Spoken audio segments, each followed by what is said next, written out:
ndumva ngiye gusoza. Haleluya, haleluya. Niyo mpamvu ntabwo nkunda ubuzima bw'umuntu utanezerewe n'uwariwe. Iyo udashobora kwiryohera ntushobora kuryohera abandi. Jean Paul ndakarabo keza k'Imana. Ntabwo mbizi niba ndi roza cyangwa ndi ibara ry'umuhondo, niba ndi ibara ry'umutuku, ntabwo mbizi, ariko ndakarabo keza k'Imana. Bibiliya iravuga ngo naremwe uburyo butangaza. Haleluya, naremwe uburyo bugize gute? Butangaza. Ntabwo usanzwe mu maso y'Imana. Satani rero ntabwo akwiye kukubwira ko Imana, murangurikiye, ntabwo akwiye kukubwira ko Imana yakwigirijeho nkana. Uri we wese uri mwiza, usa neza, uteye neza. Reka mbakosore mbakuremo ibintu isi ya 5G iri kuzana. Murabizi ko mu buzima bugezweho cyane cyane abagore nibo bafite ingorane kurenza abagabo. Twebwe ubu nta kibazo dufite. Abadamu bavuga ko mu Rwanda amakuru ahari nuko umudamu ugezweho mwiza nufite mu nda 0. Mu nda icya kabiri akaba ari igikara. Ibikara nibyo bigezweho. Igikara cy'ikinyafurika ku buryo umureba ukabona afite urukara rwiza rutarimo mukorogo. Ndeba hano rutarimo. Kera nigisha urubyiruko najya nyita ngo ni nkorogoto batarayica, ariko hashimwe Imana ko bayiciye. Yari maze abajene. Hatarimo nkorogoto mu maso. Noneho iyi si rero itanga amakuru umuntu akayakira, atangira kurwana no gusa nuko isi ishaka. Kandi mwibuke ko hari ku Imana igize gute ishaka ibintu. None nk'umuntu Imana yahaye inyama kugira ngo ikoreshe umurimo wayo, ugasanga afite mu nda hatari 0, ubwo azarwana no kugira mu nda 0 bizagera ryari? Rwose reka makopezi ibanga. Yego rwose nimukore siporo, nimugabanye ibiro, ariko hari ibiro batagabanya. Ibiro byose byaje mu mugambi w'Imana no mu murimo w'Imana, urwana nabyo. Mfite umuntu w'inshuti yanjye yarangije amasengesho y'iminsi 7, ndamuzi rwose, ngira ngo namushumba ashobora kuba muzi, afite ibiri 100. Abirangije agiye kwipimisha asanga byabaye 106. Arambwira ati Jean Paul we amasengesho yaranyishe myavuyemo. Ikintu cyose cyaje kije gukora umurimo w'Imana ntabwo ushobora kukigabanya, kuko ni umugambi w'Imana. Simbabuza kugabanya ibiro, ntabwo mbabuza kujya kuri regime, rwose ni mubikore, biri scientific approved, bifite ukuntu muri science bisobanurwa. Ariko nimukajye kuri stress ekuvuga ngo urumva ngo bavuze ko ikirenge kigezweho ari gifite ibice 39. None ngewe ufite 42, ubwo ndarwana no kugabanya. Inkweto zizakwica. Ni wambara inkweto za 39 uzarwara urembe. Satani rero mu bintu akoresha ayo maranga mutima atarakira umuntu uko ari, akakubwira ngo Imana yakwigirijeho nkana. Ni wowe uhorana inzara, ni wowe uhorana ubukene, reba nuko usa, reba uko uteye, ngaho rira, umuntu akarira.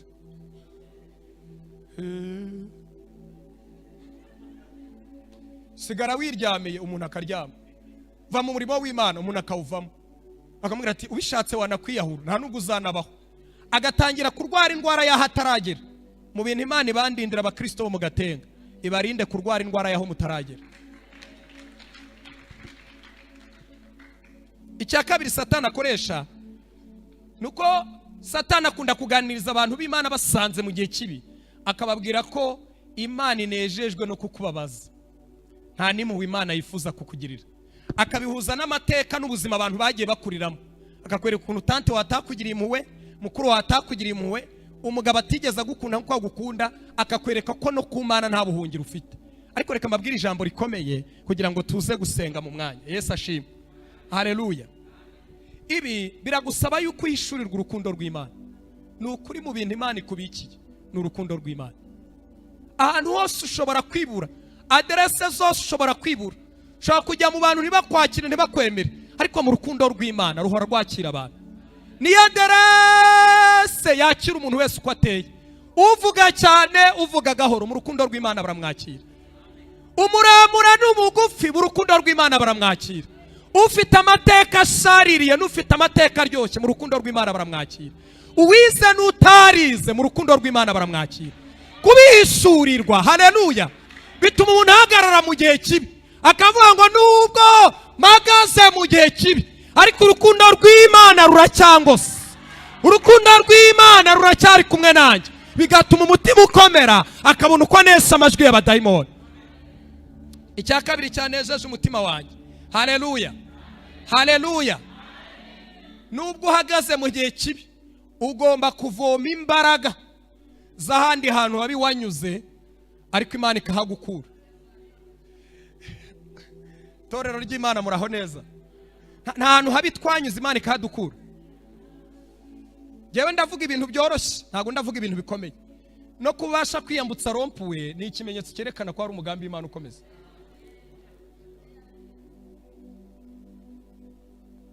Sigaye nkorera ahantu hafi, hano hafi ya Lisedo Kigali. Naje kuhiga mu mwaka wa 4, ntwaye igikapu mvuye iwacu muri Nyagatare.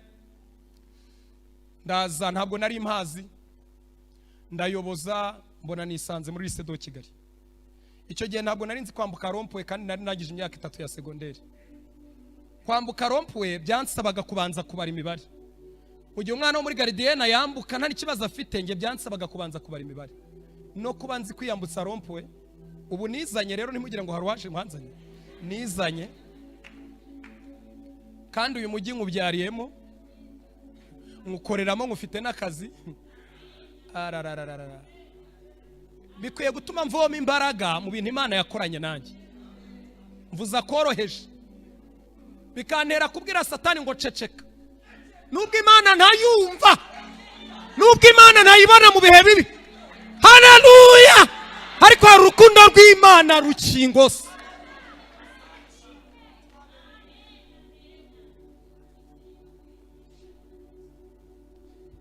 Reka nsoze ko iyo ndize Imana indindi.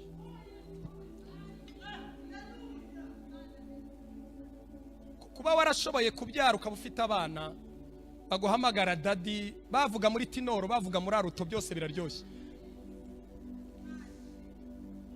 Kuba warashoboye no kwiga iwanyu so adashobora kukurihira, ariko Imana ikagisunika. Nubwo wigiye ku mwamba ariko yarasunitse. Nubwo utize muri University y'u Rwanda ukajya muri Yerika ariko yarasunitse, wabonye uharangiza. Ukwiye kubivomamo imbaraga. Haleluya! Ikindi tugomba kuvomamo imbaraga. Yesu ashimwe. Agakiza ni imbaraga zikwiye kuduhumuriza, kuko ntabwo dufite ibyiringiro bigarukira ino. Dufite ibyiringiro bitarangirira ahangaha, bitarangirira muri ubwo buzima babwira. Dufite ibyiringiro bizatwimurira, bikaduterura, bikatuzamura, bikatugeza iyo badapfa, iyo intambara zitaba. Ni imbaraga zikwiriye gutuma Jean Paul nezerwa mpagaze mu bihe.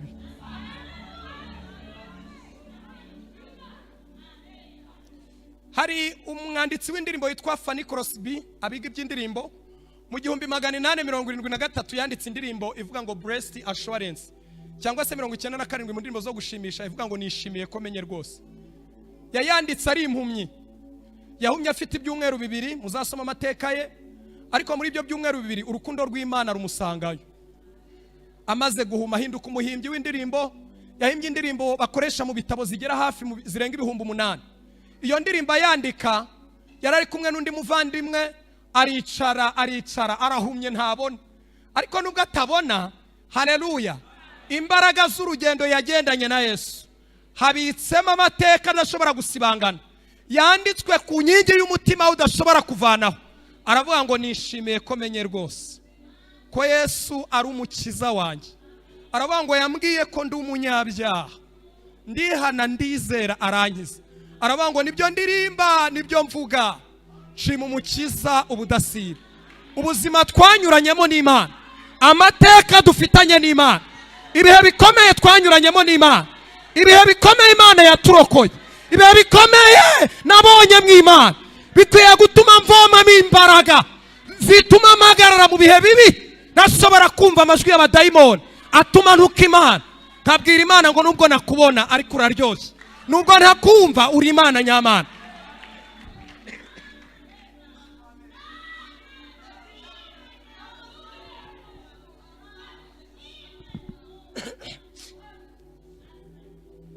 Imana idufashe.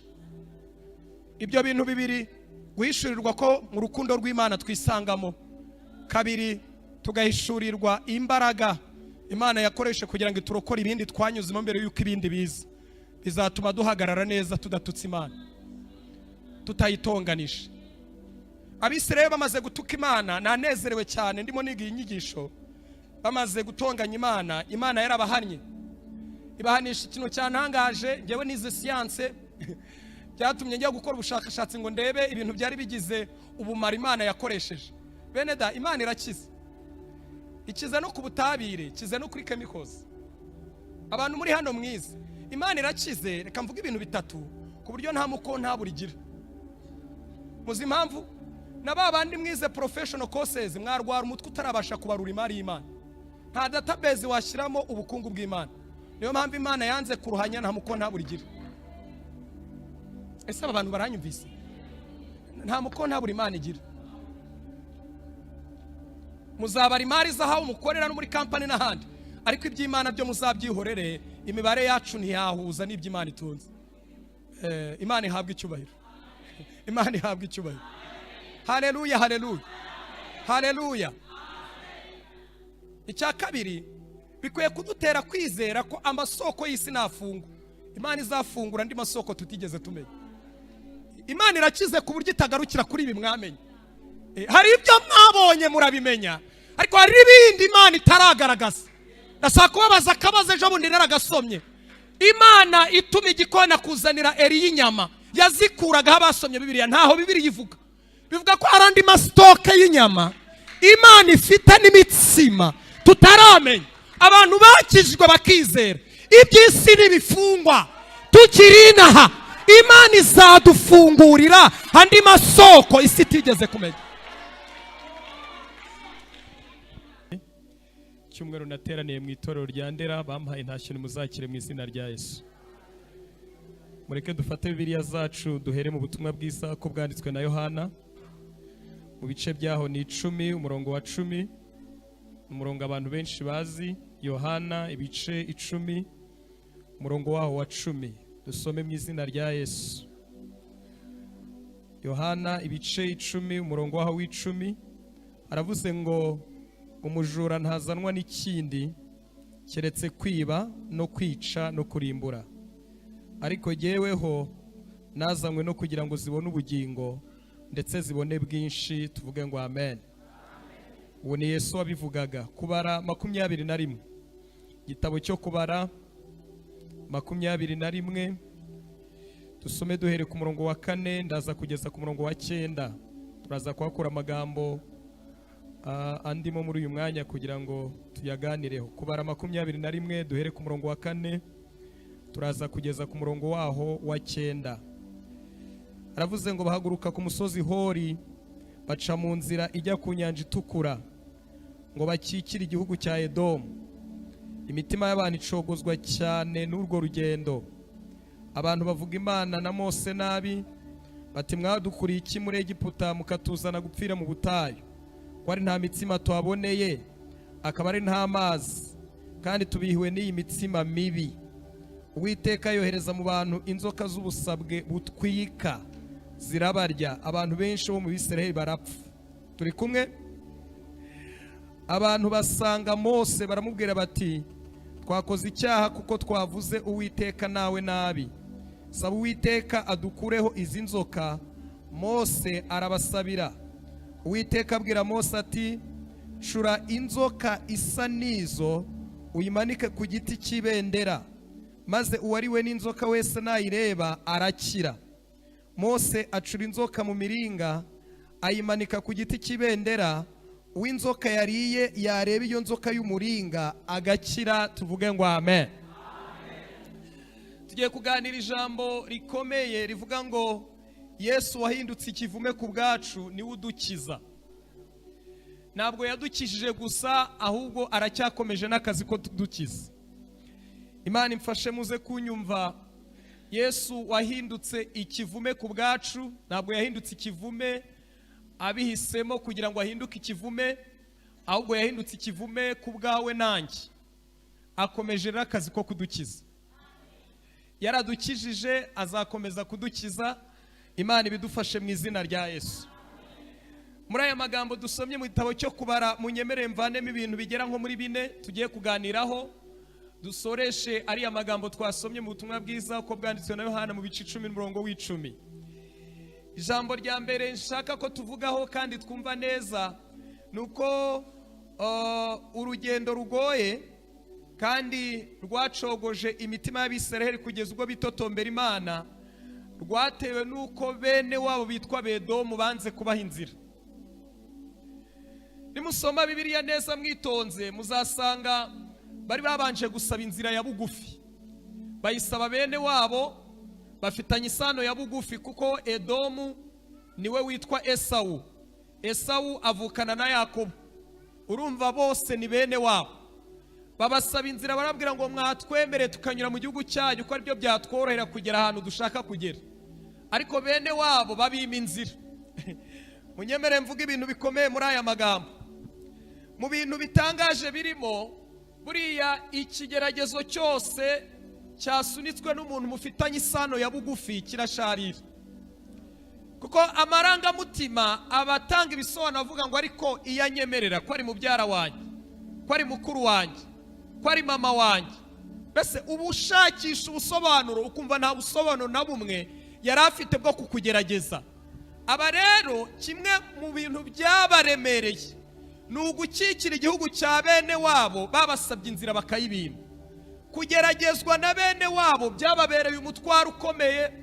Bibiliya iravuga ngo bakora urwo rugendo, barazenguruka bakikira igihugu cy'Abedomu. Mu kugikikira, imitima y'abantu icogozwa n'urwo rugendo. Munyembe mbabwira ikintu gikomeye cyantangaje, uko urugendo rwaba rureshya kose, hari ibintu bitemewe mu rugendo. Ntabwo byemewe kuvuga Imana nabi, ntibyemewe kwitotombera Imana, ntibyemewe no kwivumbura ku Mana. Hari amahame yemewe mu rugendo. Ugomba kugenda uko urugendo rwaba rureshya uko ariko kose, utitotombeye Imana, utavuza Imana nabi. Turi kumwe bene data. Kandi natangaye iyo umuntu ari kunyura mu bihe bikomeye.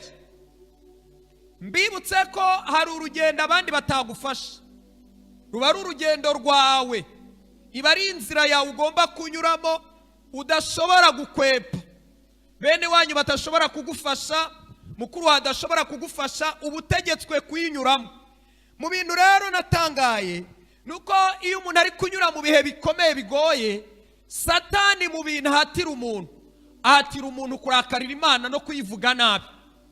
Cyane cyane umuntu wamaze igihe kinini agendana n'Imana, iyo agize ibibazo akanyura mu nzira igoye, ivunanye, inzira icogoza umutima, Satani ahita kwegera agatangira kuguhamagara, ahubwira ngo wabwiye Imana nabi, wayibwiye nabi. Ariko bene data, ndashaka kubabuza ikintu gikomeye. Ubwo turi mu isi, murabyibuka yuko uyu munsi turi kuva muri 4G na internet dukoresha, abandi bageze muri 5G. Ariko mu kwitegereza kwanjye nk'ijisho ry'umuntu ureba, ndabona dufite n'ibibazo byiruka nka 5G. Ariko nta muntu n'umwe wemerewe kwitotombera Imana no kuvuga Imana nabi. Nubwo Satani arimo ahatiriza abantu ababwira ngo yibwire nabi. Hari umuntu umwe bigeze kutubwira ikintu, ariko nsanga cyari gifite ivangirwa. Yatubwiye ngo ukuntu ngo yabwiye Imana nabi ngo irakora. Murangurikiye? Ngo yayibwiye nabi, yari mu gihugu cyo hanze, ngo ahamagara Imana arayinginga arayibura. Murabizi ko hari igihe umuntu ahagararamo ugahamagara Imana iburyo ukumva ntuyumva, ukagerageza iby'ubumoso ukumva ntuyumva. Ariko burya Imana ibihari, nuko kiba ari igihe cy'akanya gato ikwihisha kugira ngo irebe niba wahagarara mu bihe utari kuyumva neza, ugakomeza kuguma nk'uko wari umeze uyumva neza. Imana idufashe mu izina rya Yesu. Uwo muntu none avuga akantu kabi cyane, aratubwira ngo yayibwiye nabi. Mbabwira ukuntu yayibwiye.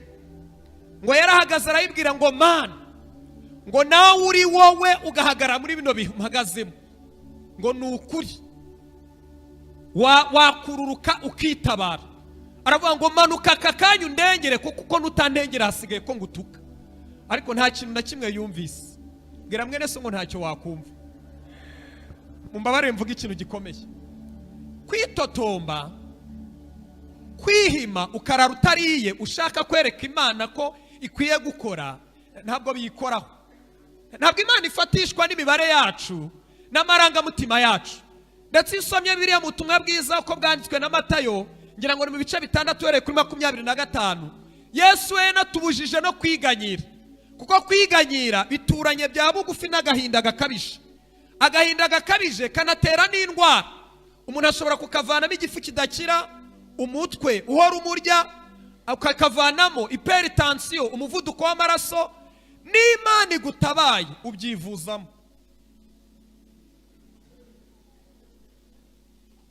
Mwabonye abantu Imana yatabaye kubera ko yarwariye igifu gikomeye cyane, akarya ifiriti ariko arya n'ikinini. Niyo mpamvu mu bintu Yesu yabuzanije ikintu cyitwa kwiganyira. Imana imfashe. Haleluya, haleluya. Yobu amaze guhura n'ibyago byinshi, wenda nk'ibyo wahuye nabyo nubwo bidasa n'ibya Yobu, ikintu cya mbere umwuka wa Satani wanyuze mu mudamu we, aramubwira ngo wakwihakanya Imana yawe ukipfira.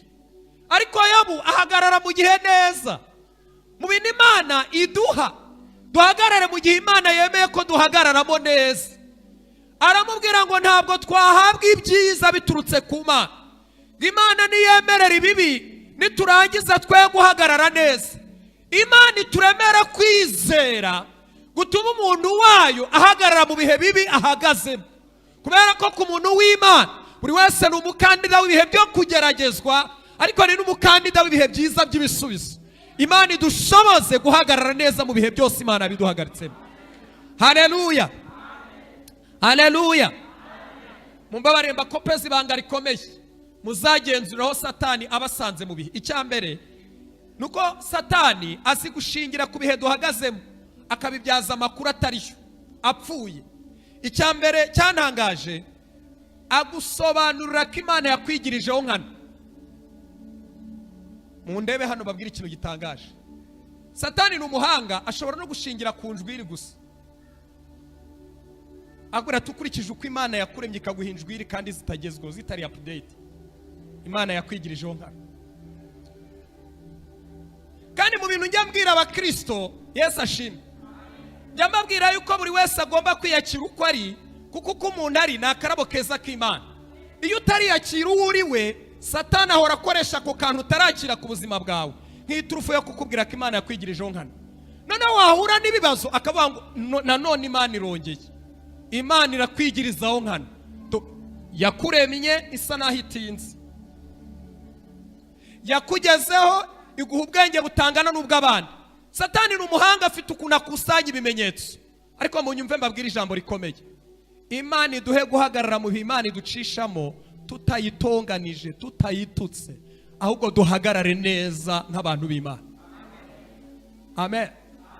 Haleluya, haleluya, haleluya, haleluya bene data. Kandi ngiye kubakopeza akantu gatangaje.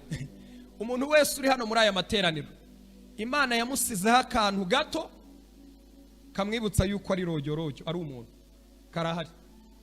Ushobora kuba ufite amano udakunda. Abantu bavuye mu cyaro muri hano, ugira amano y'amanyamugi ukagira n'amanyacyaro. Mu by'ukuri akora umurimo mwiza, ashinzwe kukwibutsa ko nubwo wageze mu mujyi ariko wavukiye, urumva atari mu kazi keza k'Imana. Hari n'igihe ukuba igitsi imyate yose ikavaho, ariko igitsi cyawe wakira ukabona kiravangiye, kirimo ubunyamugi nk'umuntu wageze mu mujyi, ariko kirimo n'ubunyacyaro. Ibyo bintu byose ni ibintu Imana ikoresha umurimo wayo. Ese muranyumvise?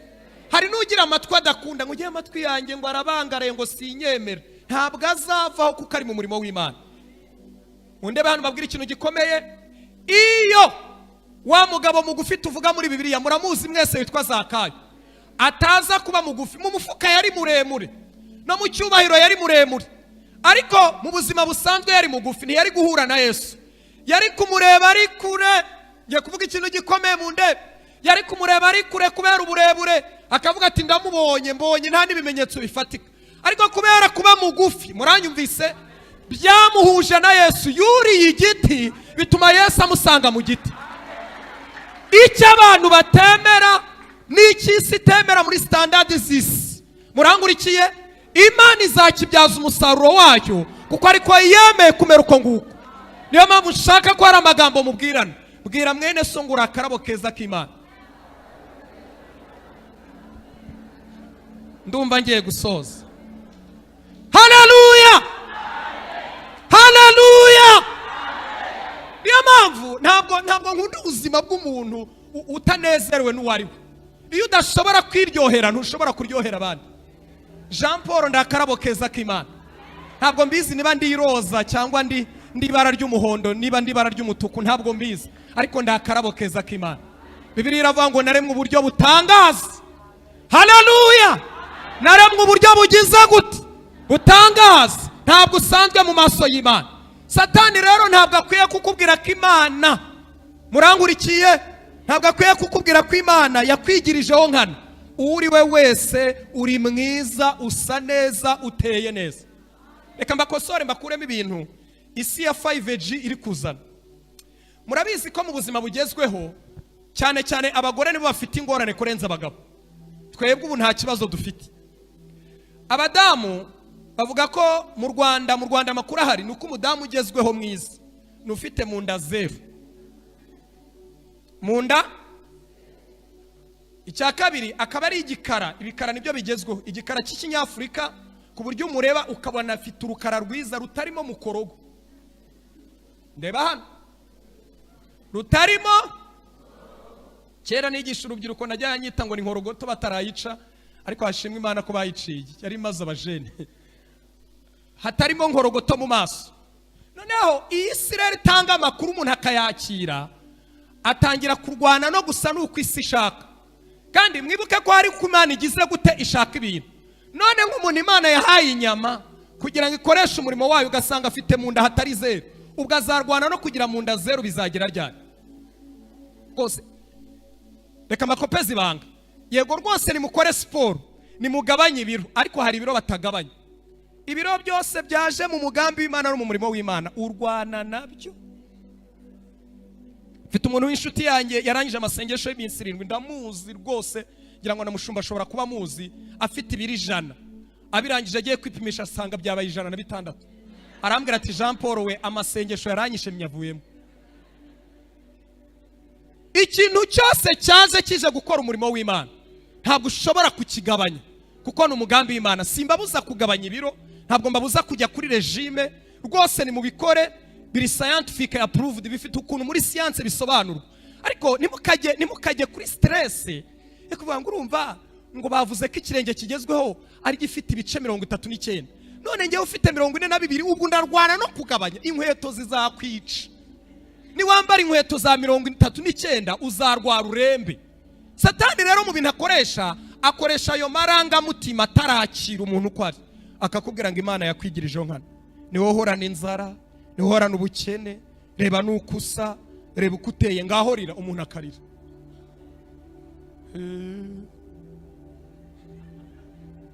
Sigara wiryamiye, umuntu akaryama. Va mu murimo w'Imana, umuntu akawuvamo. Akamubwira ati ubishatse wanakwiyahura, nta nubwo uzanabaho. Agatangira kurwara indwara yaho ataragera. Mu bintu Imana ibandindira abakristo bo mu Gatenga, ibarinde kurwara indwara yaho mutaragera. Icya kabiri Satani akoresha nuko Satani akunda kuganiriza abantu b'Imana basanze mu gihe kibi, akababwira ko Imana inejejwe no kukubabaza, nta nimwe Imana yifuza kukugirira. Akabihuza n'amateka n'ubuzima abantu bagiye bakuriramo. Akakwereka ukuntu tante watakugiriye impuhwe, mukuru watakugiriye impuhwe, umugabo atigeze agukunda nko agukunda, akakwereka ko no ku Mana nta buhungiro ufite. Ariko reka mbabwire ijambo rikomeye kugira ngo tuze gusenga mu mwanya. Yesu ashimwe. Haleluya. Ibi biragusaba yuko uhishurirwa urukundo rw'Imana. Ni ukuri mu bintu Imana ikubikiye, ni urukundo rw'Imana. Ahantu hose ushobora kwibura, aderese zose ushobora kwibura, ushobora kujya mu bantu ntibakwakire ntibakwemere, ariko mu rukundo rw'Imana ruhora rwakira abantu. Niyo aderese yakira umuntu wese uko ateye, uvuga cyane uvuga gahoro, mu rukundo rw'Imana baramwakira. Umuremure n'umugufi mu rukundo rw'Imana baramwakira. Ufite amateka ashaririye n'ufite amateka aryoshye mu rukundo rw'Imana baramwakira. Uwize n'utarize mu rukundo rw'Imana baramwakira. Kubihishurirwa, haleluya, bituma umuntu ahagarara mu gihe kibi akavuga ngo nubwo mpagaze mu gihe kibi ariko urukundo rw'Imana ruracyangose, urukundo rw'Imana ruracyari kumwe nanjye, bigatuma umutima ukomera akabona uko anesa amajwi y'abadayimoni. Icya kabiri cyanejeje umutima wanjye, haleluya haleluya, nubwo uhagaze mu gihe kibi ugomba kuvoma imbaraga z'ahandi hantu habi wanyuze, ariko Imana ikahagukura. Torero ry'Imana muraho neza, nta hantu habi twanyuze Imana ikahadukura. Jewe ndavuga ibintu byoroshye, ntabwo ndavuga ibintu bikomeye. No kubasha kwiyambutsa rompuwe ni ikimenyetso cyerekana ko ari umugambi w'Imana ukomeza.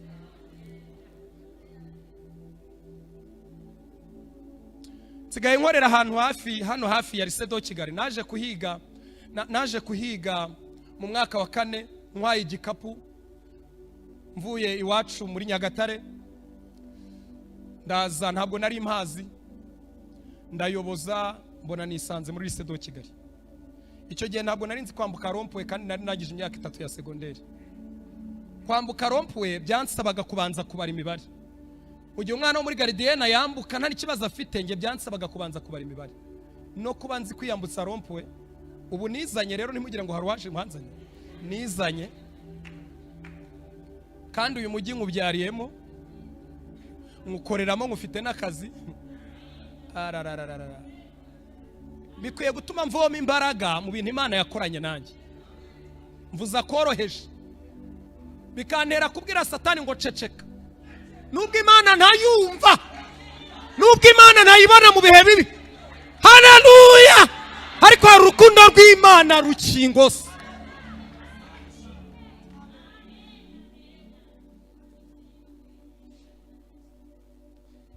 Reka nsoze ko iyo ndize Imana indindi.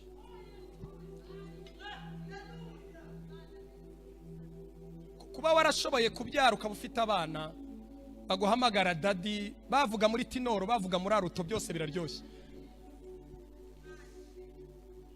Kuba warashoboye no kwiga iwanyu so adashobora kukurihira, ariko Imana ikagisunika. Nubwo wigiye ku mwamba ariko yarasunitse.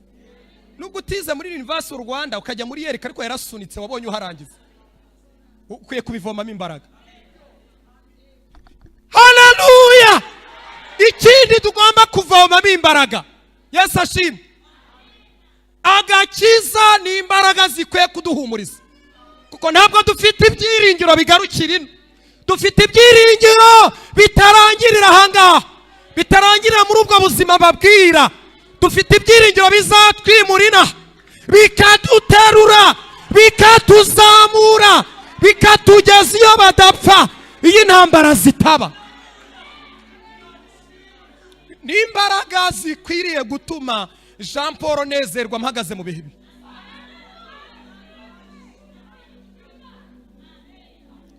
Hari umwanditsi w'indirimbo yitwa Fanny Crosby, abiga iby'indirimbo, mu 1873 yanditse indirimbo ivuga ngo Breast Assurance, cyangwa se 97 mu ndirimbo zo gushimisha ivuga ngo nishimiye ko menye rwose. Yayanditse ari impumyi, yahumye afite ibyumweru 2, muzasoma amateka ye, ariko muri ibyo byumweru 2 urukundo rw'Imana rumusangayo. Amaze guhuma hinduka umuhimbyi w'indirimbo, yahimbye indirimbo bakoresha mu bitabo zigera hafi zirenga 8,000. Iyo ndirimbo yandika yarari kumwe n'undi muvandimwe, aricara arahumye ntabona. Ariko nubwo atabona, haleluya, imbaraga z'urugendo yagendanye na Yesu habitsemo amateka adashobora gusibangana, yanditswe ku nkingi y'umutima udashobora kuvanaho. Aravuga ngo nishimiye ko menye rwose ko Yesu ari umukiza wanjye. Aravuga ngo yambwiye ko ndi umunyabyaha, ndihana ndizera arankiza. Aravuga ngo nibyo ndirimba, nibyo mvuga, nshima umukiza ubudasira. Ubuzima twanyuranyemo n'Imana, amateka dufitanye n'Imana, ibihe bikomeye twanyuranyemo n'Imana, ibihe bikomeye Imana yaturokoye, ibihe bikomeye nabonye mw'Imana, bikwiye gutuma mvomamo imbaraga zituma mpagarara mu bihe bibi. Nashobora kumva amajwi y'abadayimoni atuma ntuka Imana, nkabwira Imana ngo nubwo nakubona ariko uraryoshye, nubwo ntakumva uri Imana nyamana.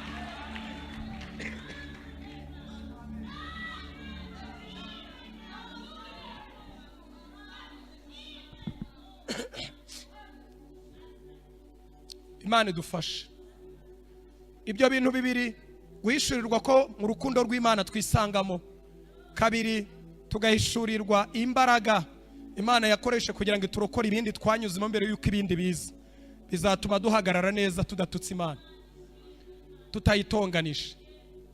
Abisirayeli bamaze gutuka Imana, nanezerewe cyane ndimo niga inyigisho. Bamaze gutonganya Imana, Imana yarabahannye, ibahanisha ikintu cyantangaje. Ngewe nize siyanse byatumye njya gukora ubushakashatsi ngo ndebe ibintu byari bigize ubumara Imana yakoresheje. Bene da, Imana irakiza. Ikiza no ku butabire, kiza no kuri chemicals. Abantu muri hano mwize, Imana irakize. Reka mvuga ibintu bitatu ku buryo nta muko nta burigira. Muzi impamvu? Na babandi mwize professional courses mwarwara umutwe utarabasha kubarura imari y'Imana. Nta database washyiramo ubukungu bw'Imana. Niyo mpamvu Imana yanze kuruhanya nta muko nta burigira. Ese abantu baranyumvise? Nta muko nta buri Imana igira.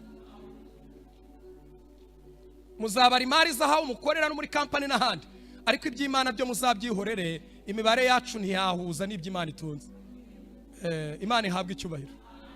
Imana ihabwa icyubahiro. Haleluya, haleluya, haleluya. Icya kabiri, bikwiye kudutera kwizera ko amasoko y'isi nafungu, Imana izafungura andi masoko tutigeze tumenya. Imana irakize ku buryo itagarukira kuri ibi mwamenye.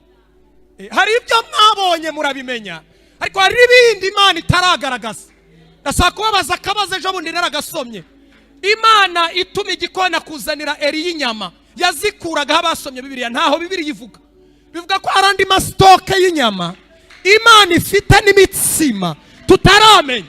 Abantu bakijwe bakizera, iby'isi n'ibifungwa tukiri inaha, Imana izadufungurira andi masoko isi itigeze kumenya.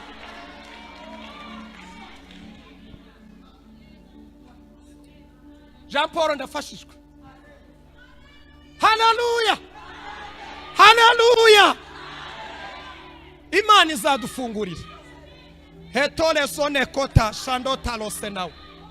Handi masoko tutigeze kumenya. Wamenye ibituruka muri diplome yawe, wamenye ibituruka muri bene wanyu, wamenye ibituruka muri network ufite, ariko hari andi masoko. Hari andi masoko, hari izindi stoke, hari izindi store, hari ubundi bubiko Imana itaramenyekanisha. Ibiki abana bayo, iracyabubikiye abana bayo. Iby'isi n'ibifungwa Imana izafungura.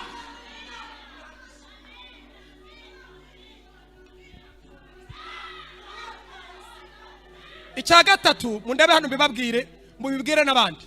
Imana dukorera, Imana mwahoze muririmba ukuboko kw'iburyo, irakize, irakomeye ku rugero itagisaba ibyangombwa. Ni Imana ikorera mu isi nk'ihamenyereye. Niyo yonyine mu isi yabaye idakurikiza amategeko mpuzamahanga. Abantu muri hano mwagiye mu bihugu by'amahanga mwasabye visa, ariko Imana ntisaba visa. Ni wawe ntikomangira umuzamu, ihakorera nk'ihamenyereye. Imana irakomeye, Imana irakomeye, irakomeye ku rugero itagisaba ibyangombwa. Ikorera muri Ukraine nk'ihamenyereye, mu Burusiya nk'ihamenyereye. Imana ikorera muri Amerika nk'ihamenyereye. Ikorera mu bipangu by'abakomeye nk'ihamenyereye. Ikorera mu bakene nk'ihamenyereye. Ni Imana niyo yonyine itubaha amategeko mpuzamahanga.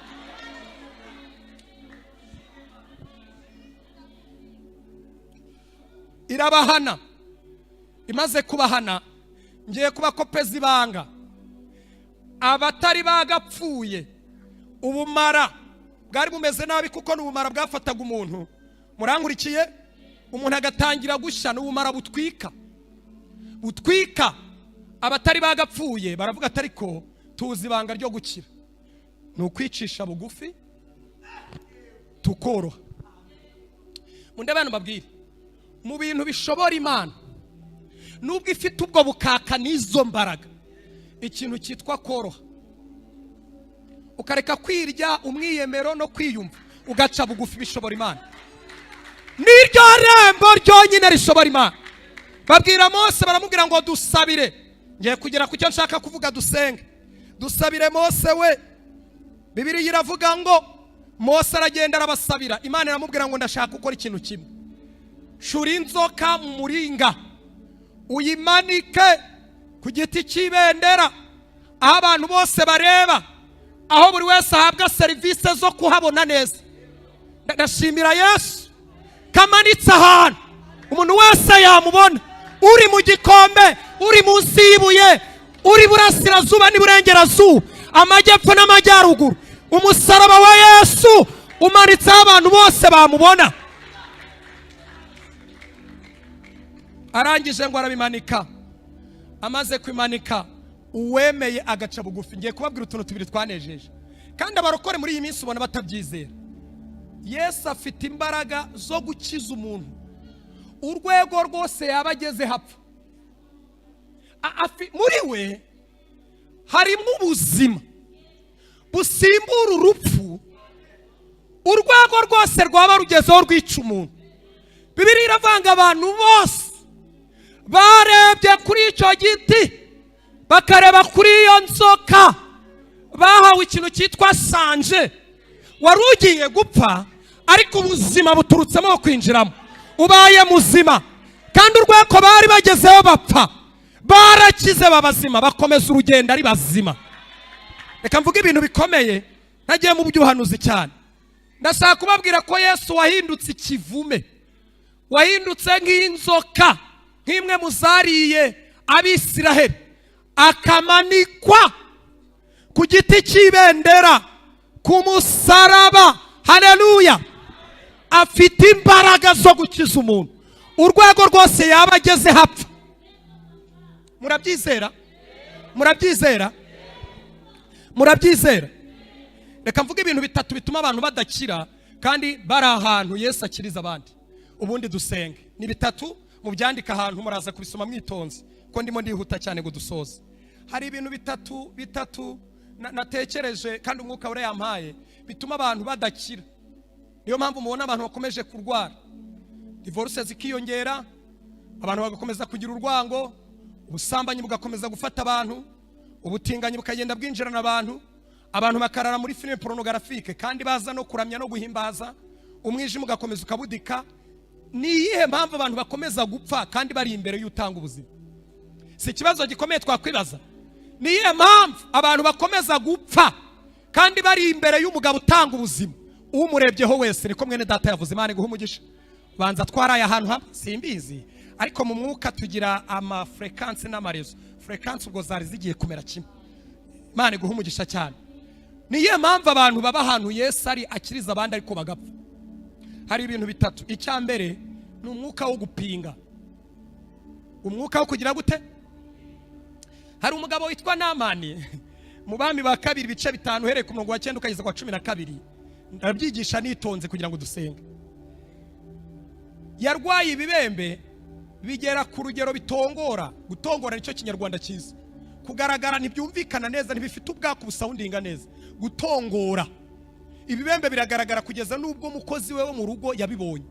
Ariko nubwo ari umukozi wo mu rugo afite adresse nziza.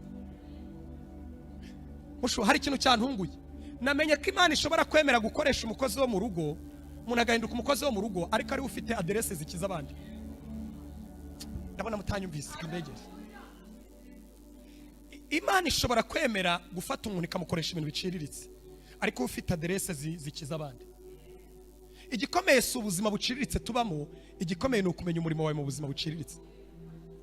Ndabona butanyumvise we. Nyumva, Imana ishobora kwemera kugukoresha mu buzima buciriritse, urankurikiye, ariko ifite impamvu imwe yuko ari wowe utanga amakuru y'abakiza abandi. Igikomeye rero si ukubaho mu buzima buciriritse, igikomeye ni ukumenya umurimo wawe mu buzima bugize gute. Usiko Imana ishobora kwemera gukoresha umuntu uri mu nkambi agatanga amakuru y'ibikiza abandi kandi ari mu nkambi. Ariko Mana ndanezerewe, Imana ishobora kwemera gukoresha umuntu ucumbikiye mu mazu yiwawe akaba ari guhereza inkuru zikiza abandi. Igikomeye si ubwo buzima bworoheje, igikomeye ni ukumenya umurimo wawe. Uyu mukobwa rero yamenye umurimo we, nari kumuvugaho ibintu bitanu ariko umwanya wanjyanye, reka mvuge kimwe. Yari yaramenye umurimo we, aramubwira ngo databuje ibibembe urwaye twebwe muri Isiraheli dufite Imana. ni ukuri yagukiza. Mujye murangira abantu imana yanyu, niba muyizera, niba muyifitiye icyizere, mujye muyirangira abantu, muvuga ko yabakiza ibiyobyabwenge, yabakiza ubusambanyi, yabakiza ubusinzi, erega nanone itanga ubuzima, yabagirira neza. Haleluya. Bibiliya iravuga ngo uyu mukobwa arangije kubimubwira, Naamani agenda Isiraheli, ajya mu Isiraheli afite imyumvire ye, abanza kuyoba, ariko aza kugera kuri aderese nziza, agera kwa Elisa. Ahageze asanga Elisa yari mu mwanya wo kuba maso, kuko Elisa yari amagare n'amafarashi bya Isiraheli, nta mwanya yari afite wo gutakaza. Amutuma aramubwira ngo genda wiyuhagire muri Yorodani 7. Ngiye kubakopeza ibanga ryacanze abantu rituma abantu bapinga. Ntabwo Yesu yaje yambaye amakote nkaya. Yesu yavukiye mu cyaro, mu kagi gatoya k'i Betelehemu, murankurikiye, agiye noneho gukura ajya mu cyaro cya nyuma y'i Betelehemu, akurira i Nazareti. N'ingero atanga muri Bibiliya muzasanga ari nyacyaro. Yesu ni umwe mu bagabo batanga ingero z'inyacyaro, kandi ntabwo azitanga kuko atari we designer w'umujyi, niwe mwami watanze ibitekerezo byagutse by'umujyi. Murankurikiye, ariko yicishije bugufi ku rwego atanga n'ingero zo mu cyaro. Muzagereranye Pawulo na Yesu. Pawulo atanga ingero zo mu mujyi, ndaterana ibipfunsi, ariko sinkusha, ajya kureba ku ngufu, ndasiganwa, urumva yajyaga ajya muri Naitirani ka free zone sport, akajyamo akiruka, urumva nizo mu mujyi. Ariko Yesu we umubibye yasohoye imbuto. Baba, ariko icyo namukundiye, ajya gupfa ntabwo yapfiriye mu cyaro, yapfiriye i Betelehemu. Muzi icyo bivuze? Buri muntu wese yegerejwe serivisi z'ubugiraneza. Aba mu mujyi bafite serivisi z'ubugiraneza kuri Yesu, n'abo mu cyaro bafite serivisi z'ubugiraneza. Icyacanze abantu rero ni ukubona umugabo witwa Mesiya wahanuwe aje aciriritse muri ubwo buryo. Aramubwira ngo genda wiyuhagire muri Yorodani. Mundebe hano bakopeza ibanga. Yorodani yari yuzuye, ifite inganagano, cyari mu gihe cyo gusarura ingano, kandi yaruzuraga cyane kubera ibintu byaneje. Urubura nyine rwarashongaga bigatuma Yorodani yuzura cyane, noneho hagatemba inganagano na za Seyiri n'umwanda. Yasaga nabi. Babibwira Naamani umugaba w'ingabo n'abapeti, bataregururuka ujyemo. Arababwira ngo no, umwuka wo kugira gute? Urumva arashaka gupfira aho abandi bagize gute? Kandi umuti yamaze kubona.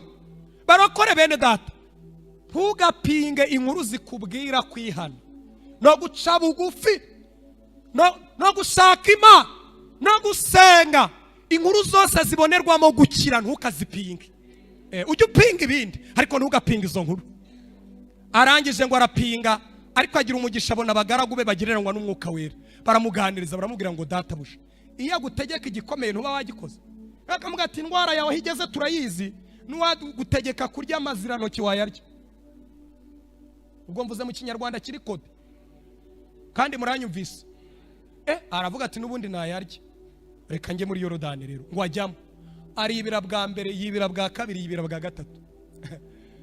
Inshuro zibaye 7, ngo avamo afite umubiri nk'umwana w'uruhinja. Mwe muretse mbabwira ikintu cyantangaje, yaje aca amazi muri Isiraheli, ariko Yesu avuga ngo ibyo nazanye byose ndabijyanira Elisa. Asanga Elisa ntabwo ari mu mwuka wo kwakira ibintu n'ifeza n'amafaranga. Aramubwira ngo ibintu byawe byihamanire. Niyo yakamubwira ati utazitwaza ko ngewe nkoreshwa n'Imana ibintu kugira ngo nakire amafaranga n'ibindi. Iyankoresheje nkakora ibyo ngibyo, ni Imana ibasha kuntunga. Ngiye kubakopeza akantu. Bantu muhanura, ondebe hano, nanjye ndahanura. Kandi abantu bahanura muri uyu mujyi barabashaka. Bantu muhanura, bantu mwerekwa, bantu murebera y'abanyamujyi, ndabasabye mubwire Imana ibaremera ubuzima, aho kugira ngo muzaburemerwe n'abantu mwahanuriye. Bazahindukira babaca amazi, ugira agaciro k'umunwa, ariko agaciro kawe kose kararanye. Bavuga batagifite umunwa arahanura, ariko arasabiriza. Dore uko areba. Imana ituma uhanura, ugahanura amamodoka, ugahanura amazu, ugahanura ibyo bintu bikomeye. Ni Imana yananirwa kuguha icyo gukora? Ni Imana yakuburira umushahara buri kwezi? Ni Imana yakuburira denari 2? Ni Imana yakuburira ikintu cyagutunga? Muve mu mwuka wo gusabiriza, dufite n'abantu mu minsi yashije nigisha iwacu ndababwira ngo nimureke abahanuzi mwe kubatwara nkuko mushaka abanyamugi, murimo barakoresha amakosa mugatuma bihata. Hariho n'igihe umuntu ntacyo abafite none ugasanga bagutumiye ngo musengane, umwe ari kuvuga ngo vuga mwami, ubwo nibo bategereje kuko bo bafinina bategereje ko uvuga. None kubera umwuka wo kwihata murankubikiye umuntu akabyihatamo, urumva umwuka ntuzi, ariko kubera ko byose bijya gusa ndotako uraje mwami ndakumvise, uvuga ngo uraje mwami umeze nk'umwasista umwenda ukingiriza hera watabutse mu kabye, naho Imana yakuganiriza. Undi abantu babwira ikintu gitangaje, aramubwira ngo ubwo byanze minyumba ebyiri zitaka, umunsi nzajya ajyana n'umwami gusenga mu ngoro y'ikigirwamana cye, azajya asenga Imana ye, nanjye mfukame kwitaka. Mu mutima nzaba ndi imbere y'Imana ya Israheli kuko niyo nabonye ikomeye, nubwo mu mubiri nzaba ndi wacishiriye, ariko umutima reka mabwire abantu bageze kuri Yesu bakamumenya niyo abaca igihanga do yakubwira ati twara, ariko ndagumana na Yesu ko inyuma yo kudasa neza, inyuma yo gusa n'urwatahashi adasa neza, twamusanganye ubutunzi burenze ubuzima yaduhaye. Reka mvuge icya kabiri kiri gutuma abantu bapfa, cya kabiri cyantangaje, murankurikiye, ni ukwanga kurekura inyungu nyinshi abantu bavana mu byaha. Dufite abantu babayeho mu buzima bw'ibyaha bameze nka Baramu. Byatumye njya gusoma, muze kwasoma muri Bibiliya harabatungura kubara 22:34, muzasanga Baramu Imana yaramuburiye iranamutangira mu nzira, murankurikiye, ariko arakomeza arahatiriza, arayibwira ngo none se mbareke bagende nitahire. Akavuze atari ku mutima wagiye, nubwo wantangiriye, nubwo wambujije, ariko ndagenda. Usiko Baramu yahagaze agahanura ibintu bizima, ariko ahagaze mu rupfu. Ngiye kuba ko pezi banga mu bintu Imana ibarinde kuririmba ibintu bizima, ariko muhagaze mu rupfu. Iturinde guhanura ibintu bizima, ariko abantu bahagaze mu rupfu. Nukuri yarahanuye avuga iby'Abisiraheli, ariko ahagaze he? Aravanga icyama nkazapfa nkabo, iherezo ryanjye rikazaba nk'iryabo. Aya magambo wayigisha abanyamuhamagaro bose, kuva ku baririmbyi, abavuga butumwa, bagiye bahanura ibintu bizima, ariko bahagaze mu rupfu. Ko yahaye Imana ibitekerezo ntiyashakaga kuvirira izo nyungu, Imana iramureka, ariko iramureka imujugunya ngo genda. Bakundwa bene data, Imana ibarinde guhanura ibintu bizima, kuvuga ibintu bizima, kubwiriza ibintu bizima, kuririmba ibintu bizima, ariko muhagaze mu rupfu. Nushaka utahana ko ngabo. Icyanyuma gituma abantu bapfiraho Yesu akiriza abandi, nuko utamenya ko imbere y'Imana abantu bakira. Hari igihe usanga umuntu nta makuru afite. Yabesi yagiye gusenga, na makuru mwasomye, yarabayeho ubuzima bushishana bugoye, amenya Imana. Amaze kumenya Imana, amenya n'amakuru ko Imana yamukiza. Ajya gusenga umunsi umwe, asaba Imana ibintu bine. Aravuga ngo Mana ndagusaba umugisha, unyagurira imbago, ukuboko kwawe kwiza kubane nanjye. Murankurikiye bene data, kandi undi n'ibyago ntibimbabaza. Mu ijuru baravuga ngo Yesu ibyo usabye tugize gute turabiguhaye. Reka mbakopeze ibanga, Imana iradutegereje twese kugira ngo idukenure. Kutabimenya bituma umuntu apfira aho abandi bakirira. Kutabimenya bituma umuntu apfira aho abandi baboneye ubuzima.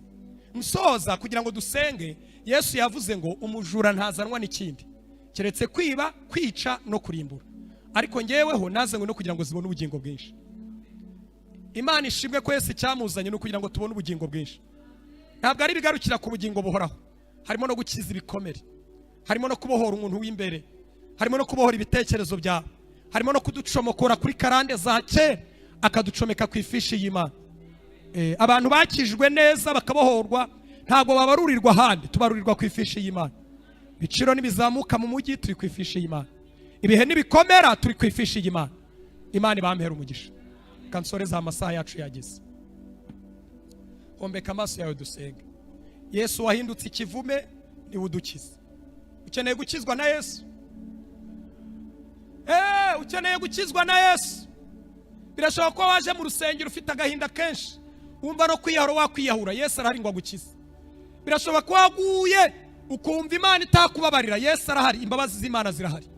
Birashoboka ko utazi Yesu, turimo tumuvuga ukumva ni imibare cyangwa igifaransa, ariko ngwino Yesu agukize. Ninde muntu uri muri aya materaniro warambura ikiganza muri ababera bateraniye hangaha akavuga ngo ndumva ashaka gukizwa na Yesu? Namaze kumenya ko Yesu yahindutse ikivume ngo agize. Imana iguha umugisha cyane, uhisemo neza, uhisemo neza, uhisemo neza. Ngwino Yesu agukize. Niba ari n'abadayimoni bakuniga n'imyuka mibi irari kuniga, biragaragaza ko aderese yawe atari nziza. Tari intambwe, Yesu yiteguye kukubohora. Nimuhombeka amaso yanyu ndabinginze, mureke ababene data baze, kuko Yesu yabararitse ngo abakize. Ni serivisi abafite hano mu Gatenga, hari serivisi zo gukiza kwa Yesu. Ngwino waraguye, wasubiye inyuma, ubuzima bwawe bwarangiritse mama, ubayeho ubuzima wumva wakwiyahura, wumva uri nta kigenda, imibereho yawe yarangiritse, mushiki wanjye tera intambwe.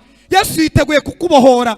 Yambwiye ngo nze nkubwire ngo Yesu wahindutse ikivume kugira ngo adukize. Ntabwo abantu bakuzi, birashoboka ko n'abantu bagutaye, n'abantu batakugirira icyizere, ariko Yesu yiteguye kugukiza. Yakuntumyeho ngo uyu munsi arakubabarira, arakubohora, araguha ubuzima, arakugarura, arongera kugirire neza.